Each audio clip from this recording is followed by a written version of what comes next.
नमस्कार दोस्तों, नमस्कार। सुब्रत पाल की चिट्ठी में आपका स्वागत है। तो आज आप एक म्यूज़िक सुन रहे हैं ना आप। ये म्यूज़िक विजुअल भी दिख रहा है ना आपको।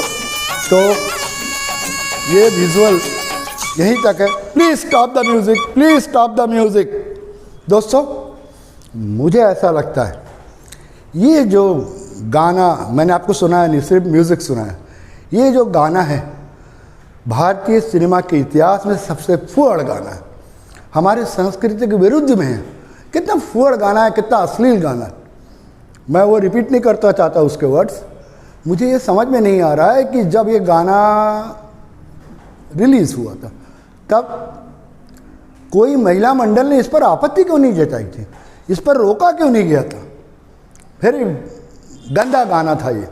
मैं ये गाना तो आपको नहीं सुनाऊंगा, लेकिन ये जो धुन है ना बॉस, ये धुन मुझे बहुत पसंद है। तो मैं उस धुन पे एक गाना आपको सुनाता हूँ। चश्मे के पीछे क्या है, चश्मे के पीछे, चश्मे के पीछे क्या है, चश्मे के पीछे। तो दूसरे इन बोलेंगे, चश्मे के पीछे है कमीने की आंखें, चश्मे के पीछे है कमीने की आंखें, चश्मे के पीछे है उल्लू की आंखें, चश्मे के पीछे है घुरती आंखें, चश्मे के पीछे है। तो ये आधी आधी बन सकता था। जैसा मुझे वो धुन पसंद है तो मैंने ये गाना चलाया, मतलब ऐसा बन सकता है। वैसे दोस्तों, आपको मैं एक चीज़ बता दूं कि जो चश्मा है, स्पेक्ट, ये बहुत ही काम की चीज़ है।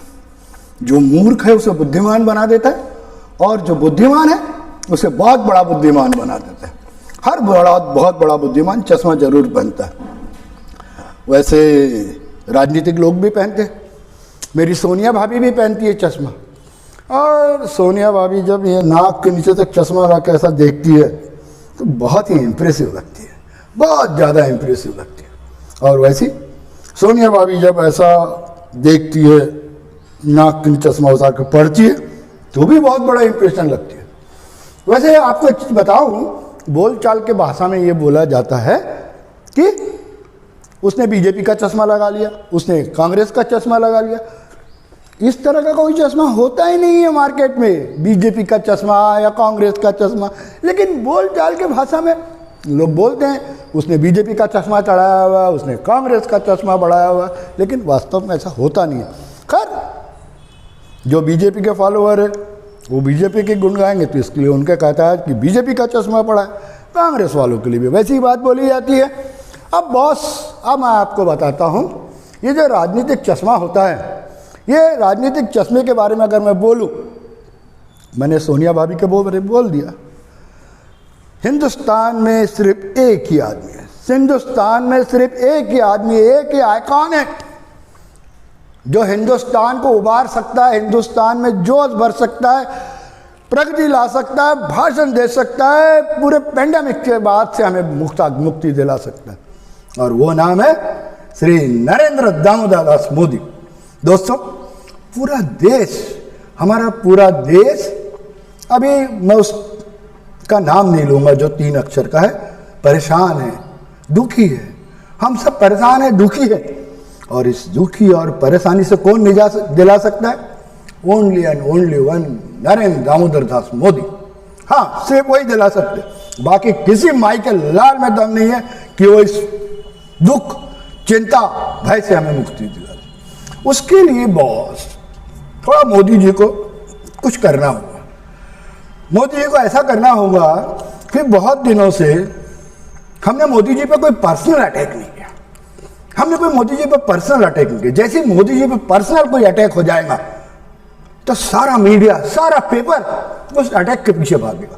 और उस अटैक के पीछे जब भागेगा तब ये हमारी जो दुख है, हमारी जो पीड़ा है, हमारी जो चिंता है, हमारी में जो निराशा छुपी हुई है, ये थोड़े दिनों के लिए, 2-4 दिनों के से ही हमें निजात मिल जाएंगे। ये सिर्फ नरेंद्र मोदी पे पर्सनल अटैक पे होगा।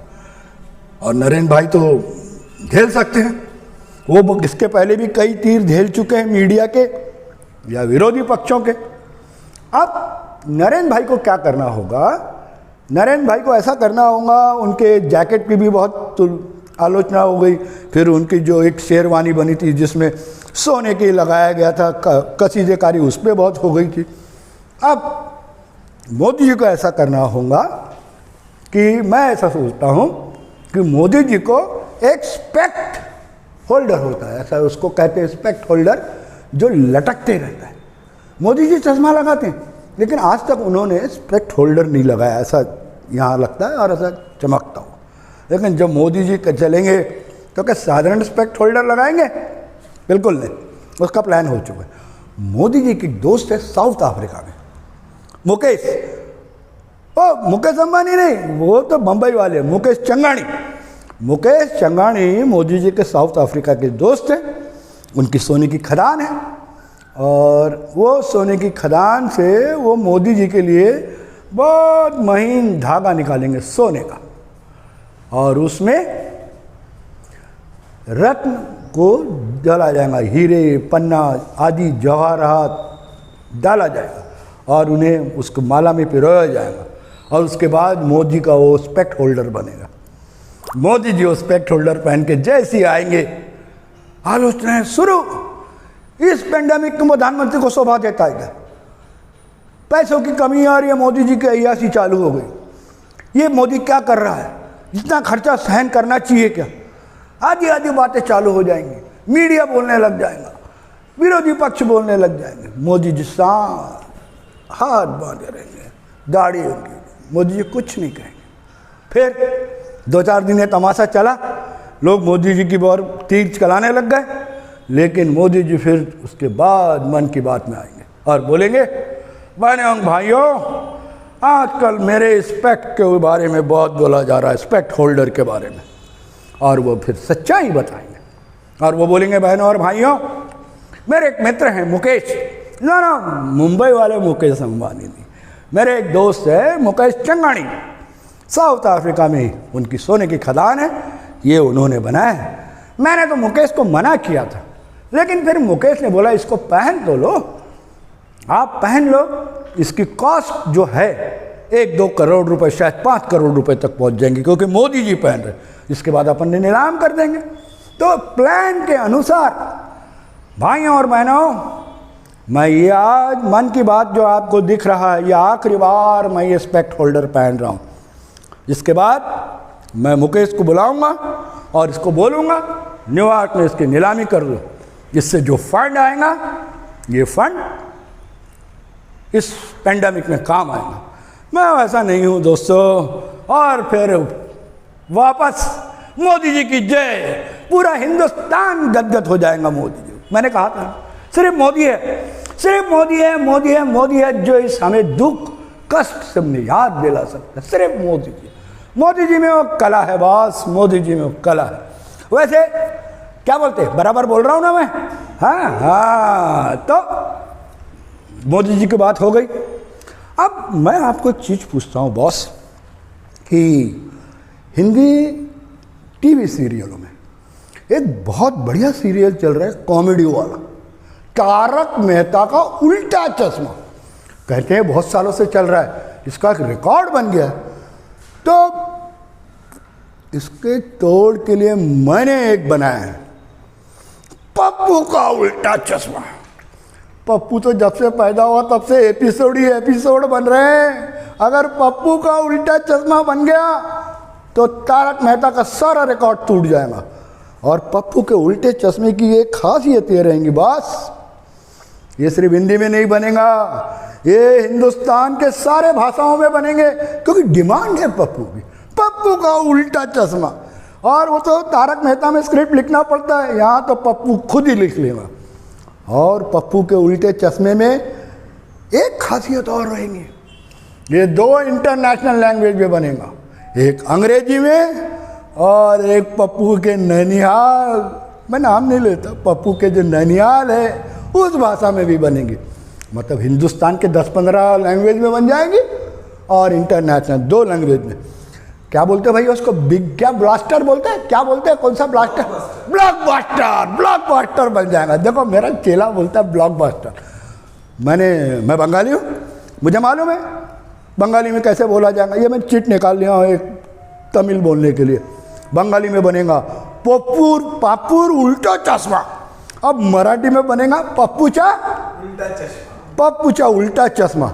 और गुजराती मेरे दोस्त है, उन्होंने कहा जब मैंने बताया पप्पू ना उंधा चश्मा, क्या बात है, पप्पू ना उंधा चश्मा।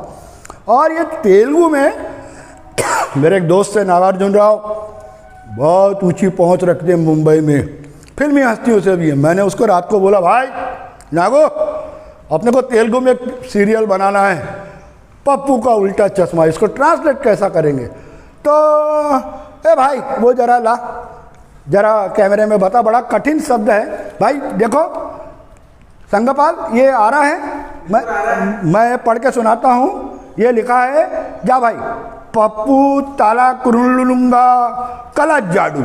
शायद मैं गलत भी हो सकता हूँ, ऐसे भी हो सकता हूँ, प्रोनाउंसिएशन में कुछ गड़बड़ हो सकती है। मतलब 4-5 भाषा की तो मैंने कन्फर्मेशन ले लिया है, पप्पू का उल्टा चश्मा बनेगा। तो दोस्तों ये कोई चौथी क्लास का बच्चा थोड़ी आपको चश्मे की आत्मकथा बना रहे हैं, हम सोशल मीडिया के लोग हैं। ये नए प्रकार का चश्मे की आत्मकथा है। वो चौथी क्लास का बच्चा बोलता था 2 चश्मा रहता, 2 डंडी रहती है, 2 आँख रहता है दूर का। ये नहीं, ये सोशल मीडिया का क्या है, आत्मकथा चश्मे की। टीचर पढ़ेंगी या पढ़ेगा, 100 में से 100 मार्क्स मिलेंगे बस। और अंत में एक चीज़ बता देता हूँ, वैसे मोदी के टक्कर में तो कोई नहीं है, लेकिन थोड़ा बहुत एक आध यूनिट में शशि थरूर का नाम आता है। शशि थरूर को बाल देखे आपने, ऐसा बाल है, वैसे बहुत पढ़ा लिखा इंसान है, अंग्रेजी बहुत अच्छा बोलता है, हिंदी भी चबा चबा के बोलता है, और थोड़ा रोमांटिक ज़्यादा है। उसका चश्मा देखा बॉस मैंने, उसका चश्मा तो ऐसा ही खुल जाता है, मतलब 2 टुकड़ा, लेकिन उसके चश्मे की कोई कीमत नहीं है, क्योंकि उसकी खुद की कीमत नहीं है। तो एट लास्ट मैं बच्चों को एक चीज़ बता देता हूँ, और बच्चों को, पिताजी को, ये चश्मे का आविष्कार है वो तो मैं बता दूँ, ये बनाया है रॉजर बैकन ने।